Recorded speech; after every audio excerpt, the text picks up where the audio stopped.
বাদশা বলে না না, এটা আমার উটের জায়গা, সেই জায়গা থেকে তুলে দাও। সবাই যায় খাজা গরিবে নওয়াজকে 40 জন সহকারে সেখান থেকে উঠিয়ে দিয়েছে। হ্যাঁ, সেখান থেকে উঠিয়ে দেওয়ার পর ওই খাজা গরিবে নওয়াজকে যখন বলছেন সেখান থেকে উঠে যাও, আপনার জবান খুলে বলেন খাজা গরিবে নওয়াজের হৃদয়ে বেলায়েতের পাওয়ার কি কম না বেশি? বেশি না? তখন তিনি বেলায়েতের প্রথম একটা সবক দিছে এদেরকে, হাতে মারতাম না, হ্যাঁ হাতে মারতাম না, অস্ত্র তো আছেই। এবার তিনি বললেন ঠিক আছে, আমরা পড়ছিলাম, আমরা তুইলা দিছো, তোমরা উঠ বসলে আর দাঁড়াইতো না। আল্লাহু আকবার, জোরে কই না রে। এই কথা বইলা খাজা গরিবে নওয়াজ সেখান থেকে চলে গেছে। চলে যাওয়ার পরে ঠিকই তার উটের পাল আইসা এখানে বসছে, কিন্তু বসার পরে পরের দিন আর উট উঠে দাঁড়ায় না। এবার রাজার কাছে কথা বলা হলো, বলার পরে এবার রাজা ডাক দিয়া কয় না রে, এই দরবেশকে এমন ভাবে এখান থেকে তোলা ঠিক হয় নাই, তাড়াতাড়ি যা দরবেশের কাছে যাইয়া তোরা ক্ষমা চা। এবার ওই লোকগুলা সেখানে গেল, যাইয়া যেই মাত্র ওই রাজার পক্ষ থেকে মানুষগুলো যেই মাত্র খাজা গরিবে নওয়াজের কাছে ক্ষমা চাইছে, আর জীবনে এমন ভুল হবে না, আপনি আমাদেরকে ক্ষমা করে দেন। যেই মাত্র তিনি হাসি মুখে ভালোবাসার ফেরিওয়ালা, মানবতার ফেরিওয়ালা, আল্লাহর ওলিরা প্রতিশোধ দিতে জানে না, আল্লাহর ওলিদের দিল বড় নরম হয়। যার দিল যত নরম সে তত বেশি আল্লাহর নিয়ামত পাই। কথা বলেন ঠিক কিনা? আল্লাহর ওলি খাজা গরিবে নওয়াজ যেই মাত্র এদেরকে ক্ষমা করে দিয়েছেন, আর যায়া দেখতেছে উটগুলো বসা থেকে দাঁড়ায় গেছে, চিৎকার মেরে কি আল্লাহু আকবার বলা যাবে না। এখান থেকে উঠার পরে তিনি এমন একটা জায়গায় গেছে, যেই জায়গার মধ্যে কিছু মূর্তি ছিল, প্রায় 300 জন দুর্গা পূজা মূর্তি পূজক ওই জায়গায় পূজা করত। খাজা গরিবে নওয়াজ সেই জায়গার পাশে যায়া বসছে। বসার পরে মূর্তি পূজারীরা মূর্তি পূজা করতেছে। হঠাৎ কইরা তারা পূজার সময় ঘন্টা বাজায়, কত আওয়াজ করে, উলু উলু করে, কত কথা কয়, কত কিছু করে, গান বাদ্য করে। কিন্তু ওই মূর্তি পূজকগুলো হঠাৎ করে তাদের কানের ভিতরে আজানের ধ্বনি শুনেছেন, এইভাবে আজান দেয়, আল্লাহু আকবার, আল্লাহু আকবার, আল্লাহু আকবার, আল্লাহু আকবার,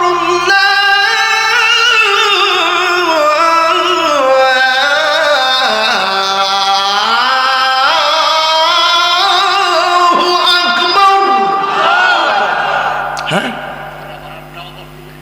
কেরে আমরা দুর্গা পূজা করি, মূর্তি পূজা করি, এত সুমধুর আজানের আওয়াজ কোথায় দিকে আসলো?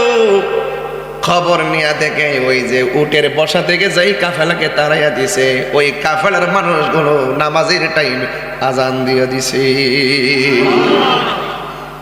পিতৃরাজ রায় শোনার পরে তেলে বেগুনে জ্বললা উঠছে, ডাক দিয়া আমরা বাপদাদার ধর্মের মধ্যে চুনগেলি লাগাইব, তারা যাইয়া বইলা দাও এই দেশে এই স্লোগান চলে না।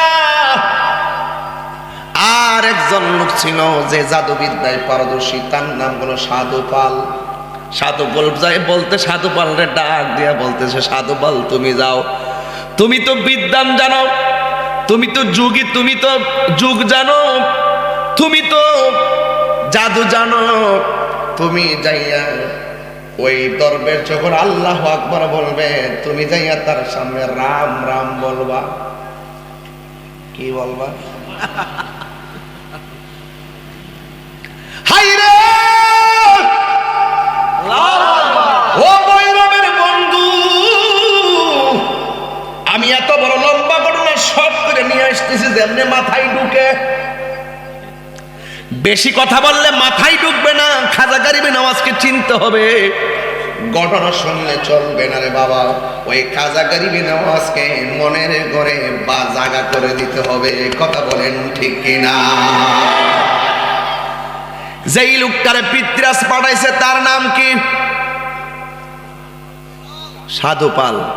সে সাধক ছিল, এদের সাধক নামটি মনে রেখে কাজে রাখবো।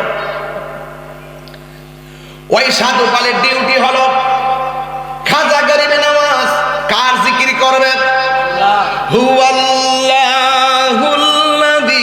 লা ইলাহা ইল্লাহু আলিমুল গায়বি ওয়াশ শাহাদাতি হুয়ার রাহমানুর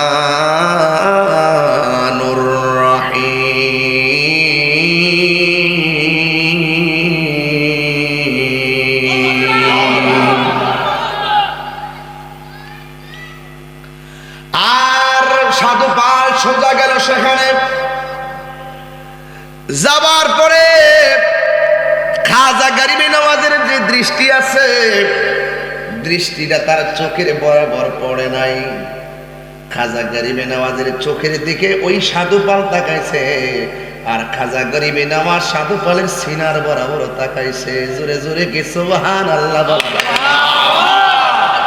হ্যাঁ, ও তোর পিছে পিছে ঘুরছে সমন, পিছে পিছে ঘুরছে সমন, কোন দিন জানি তোর হবে সমন জারি।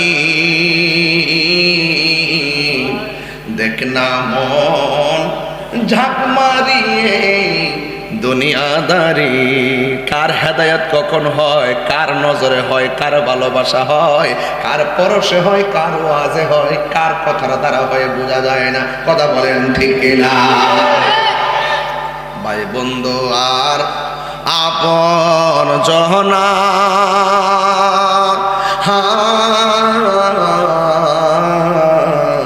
সঙ্গে তোমার কেউ যাবে না। ভাই বন্ধু আর আপন জনা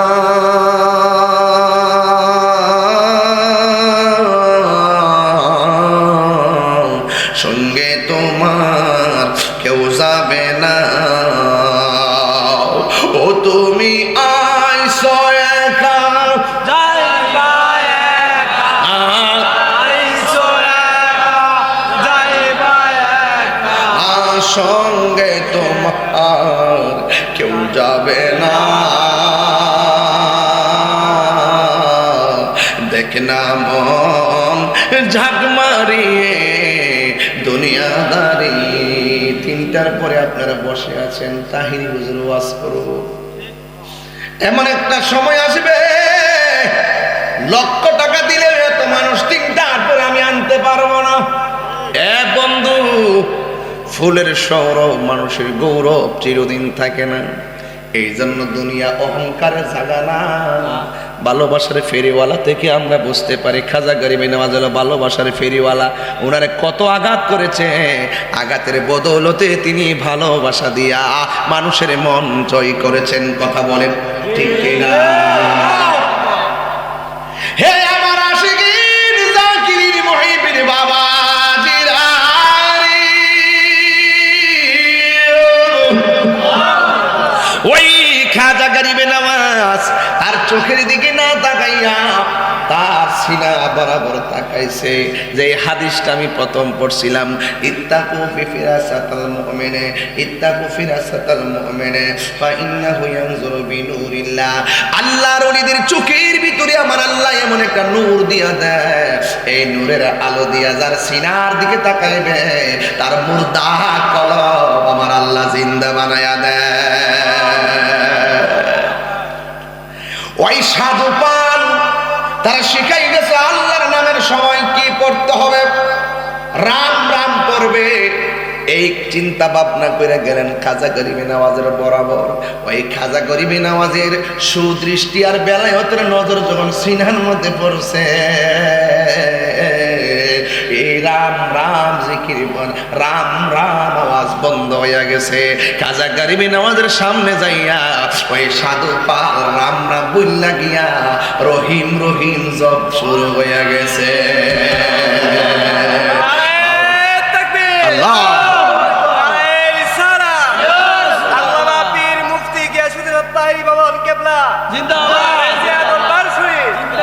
মাওলাজি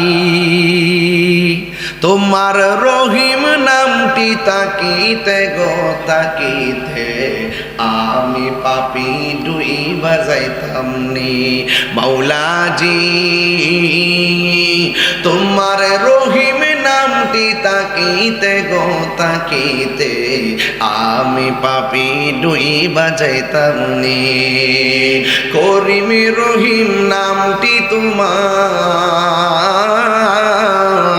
করিম রহিম নামটি তোমার, আল্লাহ কাদির গনি আমি পাপি ডুইবা যাইতাম নি। জবানটা খুলে কোন দয়ার মালিককে। সারা জীবন রাম রাম শব্দে শব্দে বেলা যায় দিন যায়,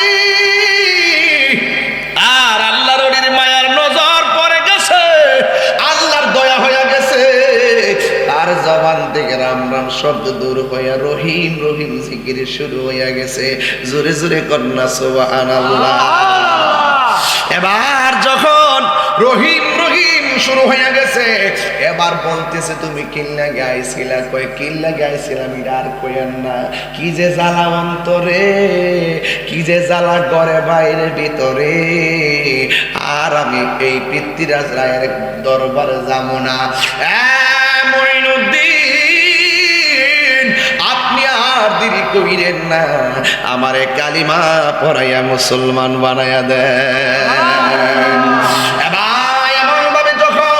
সাধু পালের মুসলমানের খবর পৃথ্বীরাজ রায় পাইছে, পাওয়ার পরে তখন তিনি আর একটা জাদুঘর আছে, ওই জাদুঘরের নাম হলো অজয় পাল। জোরে কোন নাম কি? ওই অজয় পাল লাগাইছে, তুমি তো আমার সেরা জাদুঘর, তুমি তো আমার সেরা জাদুঘর, তোমার মাধ্যমে আমি তাকে শেষ করব। অজয় পাল বলে ঠিক আছে, আমার মাধ্যমে শেষ হবে। ওই অজয় পাল ইন দি মিন টাইমে যখন প্রস্তুতি নিতেছেন, এই দিক দিয়ে রাজা পৃথ্বীরাজ রায় বললেন ওই মঈনুদ্দিনের জন্য, দরবেশের জন্য আনা সাগরের পানিটা বন্ধ করে দাও। খাজা গরিবে নওয়াজ বললেন অসুবিধা নাই, বন্ধ করে দেন, যেহেতু আমরা আপনার দেশে এসেছি, মেহেরবানি করে এক গাট্টা মানে একটা লোটা পানি আমার ব্যবহার করার সুযোগ দেন।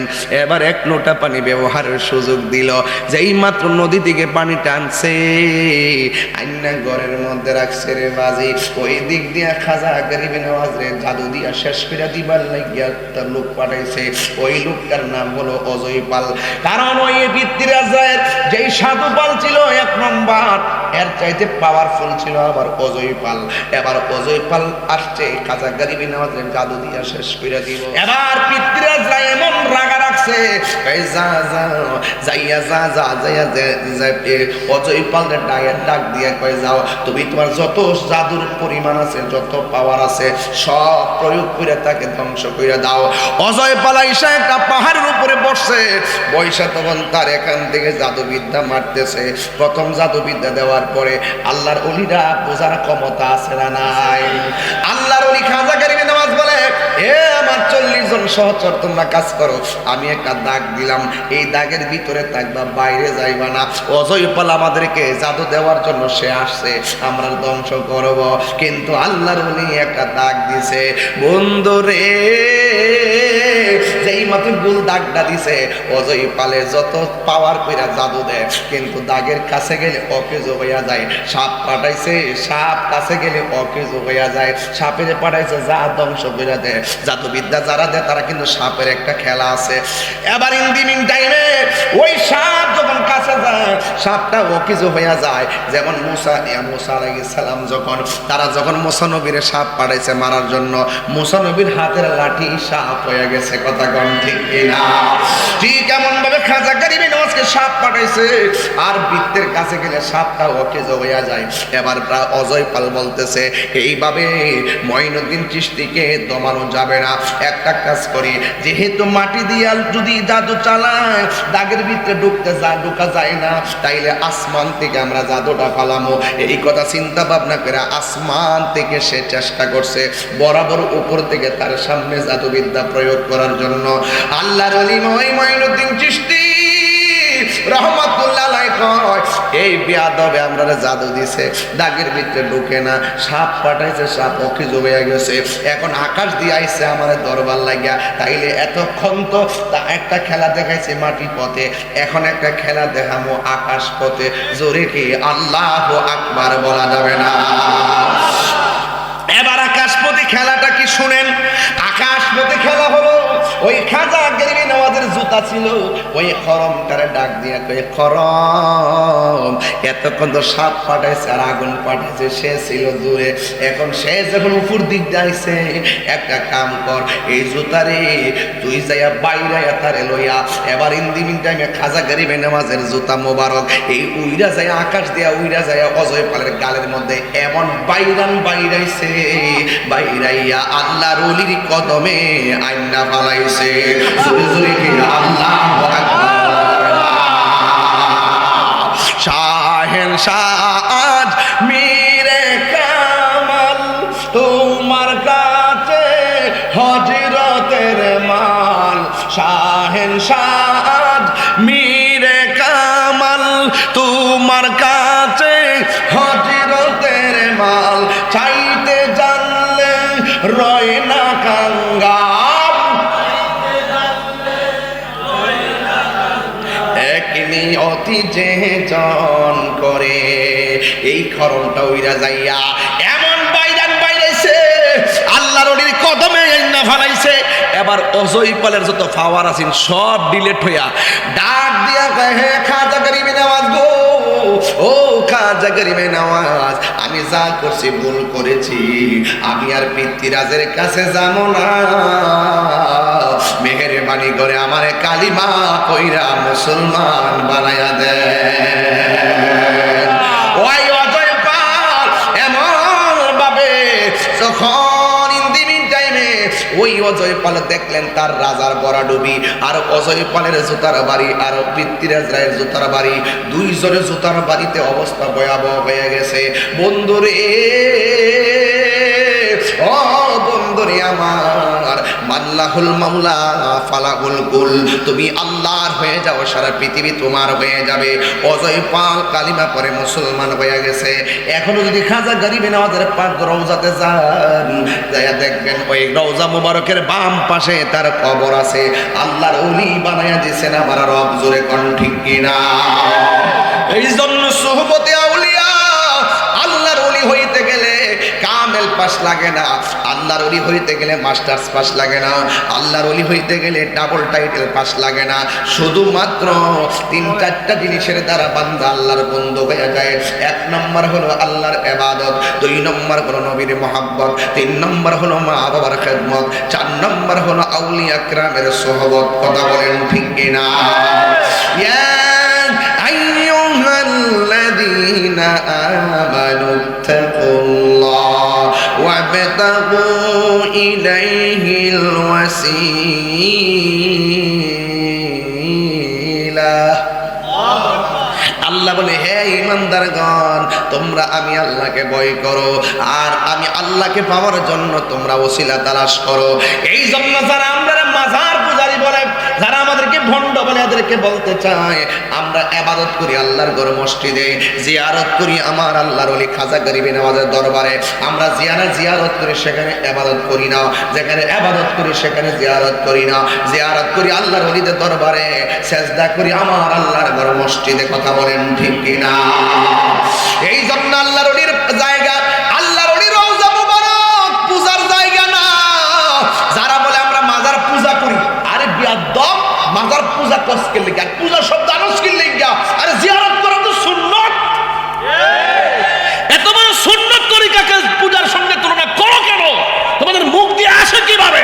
বরং যারা মাজারে গিয়ে কোনোদিন করে তুমি সেটা বলতে পারো যে আপনারা এটা করবেন না, এটা করবেন না, এটা করবেন না, এটা করবেন না।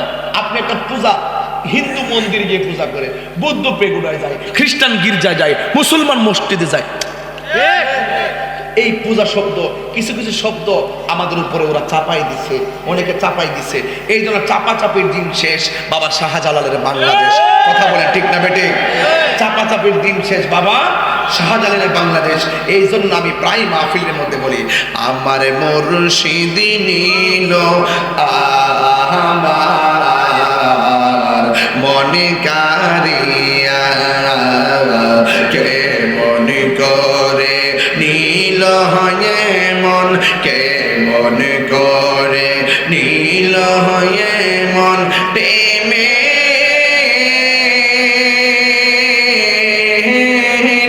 ডাকি দিয়ে ইয়া গো আমার মুর্শিদ নীল আমার মনে কারিয়া।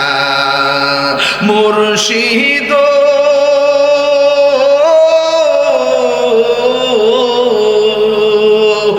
আমারি মন কর লাগো হরণ, কি রূপ ও দেখাইয়া, সেই রূপের ঝলকে আমার, সেই রূপের ঝলকে আমার কি যে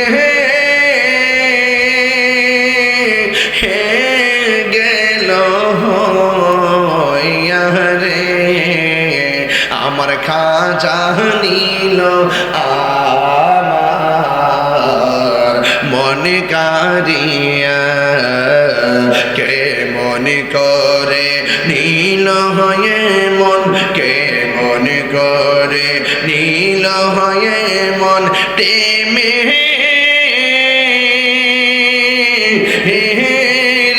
ডাকি দিয়া গো আমার মুর্শিদ নীল আমার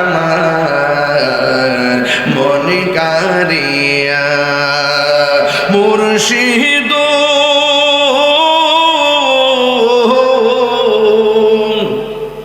তোমারি প্রেমে তো গয়া আমার জীবন গেল বইয়া, এই তাহিরির কি দাম আছে, এই তাহিরির কি দাম আছে, যদি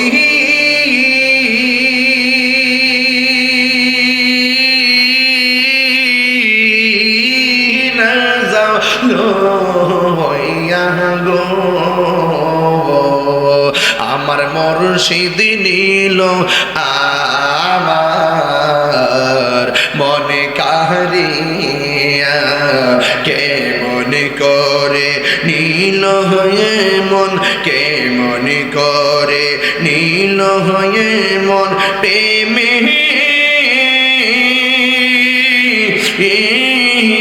ডাকি দিয়ে ইয়া গো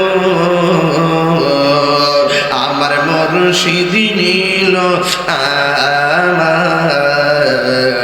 মনে কারিয়া, আমার মুর্শিদ নীল আমার মনে কারিয়া। জোরে জোরে